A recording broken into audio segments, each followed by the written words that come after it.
இப்போ ஒரு போஸ்ட் வருதுன்னு வைங்களேன், நாங்கெல்லாம் போஸ்ட் மேன் வச்சுக்கோங்க.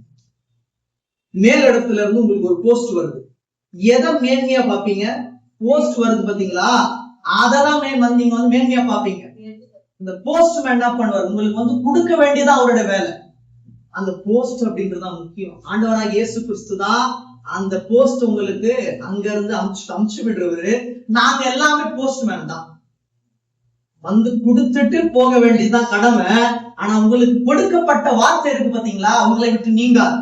அதுதான் அவர் உங்களுக்கு தரக்கூடிய மேன்மையான காரியம்.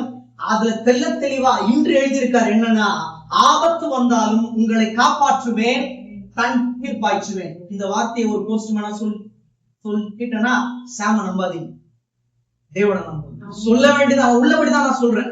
இதுதான் உண்மை, இதுதான் தேவன் ஊழியருக்கு கற்றுத்தரும் பாடம்.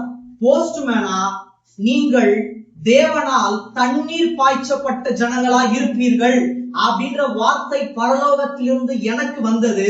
ஒரு போஸ்ட்மேனா இங்க கொண்டு வந்து சேர்த்துட்ட காரியங்களை புதிதாக மாற்ற தேவன் வல்லவராக இருக்கிறார். அவர் எப்படி மாற்றுவார் அப்படின்னு நமக்கு தெரியாது, எனக்கே அறியாது, அவருக்கு தெரியும். இந்த காலத்துல உங்களுக்கு என்ன தேவையோ அதை தர தேவன் வல்லவராக இருக்கிறார்.